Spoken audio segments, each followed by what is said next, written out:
ગાંધીનગર જિલ્લાના કલોલમાં કોંગ્રેસની વિસ્તૃત કાર્યકારી બેઠકમાં આગામી 2027ની ગુજરાત વિધાનસભા ચૂંટણીને ધ્યાનમાં રાખી સંગઠનને ગામડા અને મહોલ્લા સ્તર સુધી વધુ મજબૂત બનાવવા પર ભાર મૂકવામાં આવ્યો હતો।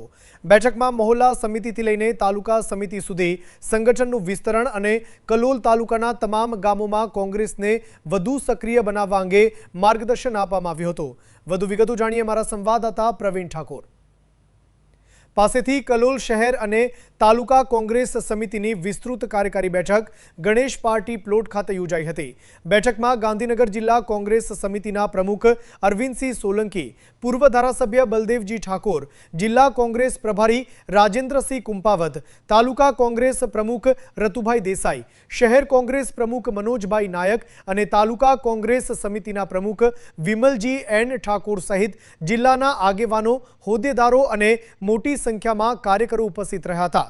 બેઠક દરમિયાન આગામી 2027ની વિધાનસભા ચૂંટણીને ધ્યાનમાં રાખી મહોલ્લા સમિતિથી તાલુકા સમિતિ સુધી સંગઠનને વધુ મજબૂત બનાવવું, કલોલ તાલુકાના દરેક ગામમાં કોંગ્રેસનું સંગઠન સક્રિય કરવું, નવા કાર્યકરોને જવાબદારીઓ સોંપવી, બૂથ સ્તરે સમિતિઓને મજબૂત બનાવવી અને જનસંપર્ક અભિયાનને વેગ આપવા અંગે વિસ્તૃત ચર્ચા કરવામાં આવી હતી।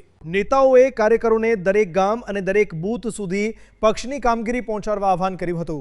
કલોલ ખાતે યોજાયેલી કોંગ્રેસની વિસ્તૃત કાર્યકારી બેઠકમાં આગામી 2027ની ચૂંટણીને ધ્યાનમાં રાખીને સંગઠનને મહોલ્લા સમિતિથી લઈને તાલુકા સમિતિથી સુધી અને કલોલ તાલુકાના તમામ ગામોમાં વધુ મજબૂત બનાવવા પર વિશેષ ભાર મૂકવામાં આવ્યો હતો।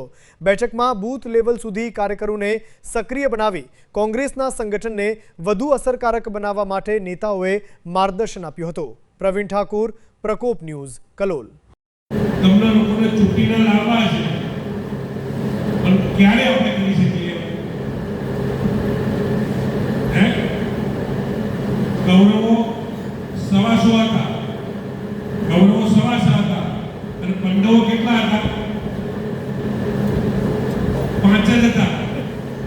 સરવાળે વિજય કોનો બન્યો હતો? પાંડવોનો વિજય બન્યો હતો ને। હંમેશા સત્યનો વિજય થતો હોય। સમગ્ર કલોલની પ્રજા, તમામ પ્રજા પર એમ કહે છે કે સાહેબ તમે બહુ યાદ આવો, તમે હોય તો સારું, અમે કંટાળી ગયા છીએ। જો એનો લાભ લેવો હોય તો પબ્લિકમાં પડતી મુશ્કેલીઓ તમારે બહાર નીકળવું પડશે।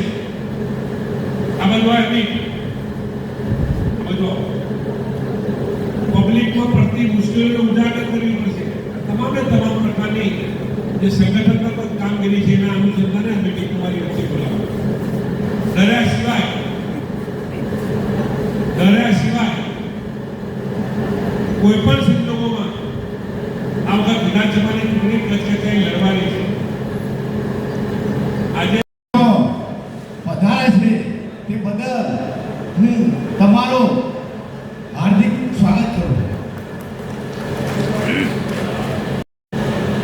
આજના સંગઠન પ્રસ્તુત અને વિસ્તૃત કારોબારીની મિટિંગની અંદર ઉપસ્થિત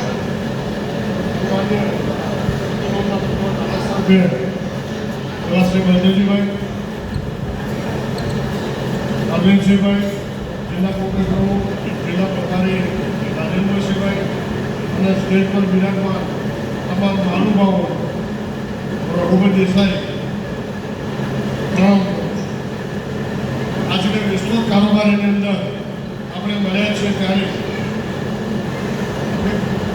ખાસ વાત આપણા આદરણીય શ્રી અરવિંદસિંહજી એવા આ વિસ્તારમાંથી વિધાનસભામાં પ્રતિનિધિત્વ કરી ચૂકેલ અને મહેસાણા જિલ્લા કોંગ્રેસ સમિતિના સન્માનનીય પ્રમુખ, આપણા સૌના રાહબર એવા આદરણીય શ્રી બલદેવજી ઠાકોર સાહેબ, એવા જ અમારા સાથી મિત્ર અને કલોલ નગરપાલિકા અને તાલુકાના પ્રભારી એવા શ્રી રઘુભાઈ દેસાઈ, સંગઠનના તાલુકાના પ્રમુખ, શહેરના પ્રમુખ, વિવિધ હોદ્દાઓમાં બિરાજમાન સૌ કોંગ્રેસના સદિષ્ટ કાર્યકર્તાઓ, મંચ ઉપર બિરાજમાન કોંગ્રેસના સૌ આગેવાનો, આપ સૌને રાજેન્દ્રસિંહ કુંપાવતના પહેલા જોડે આપ સૌ કાર્યક્રમમાં ઉપસ્થિત મહેસાણા જિલ્લા કોંગ્રેસ સમિતિના પ્રમુખ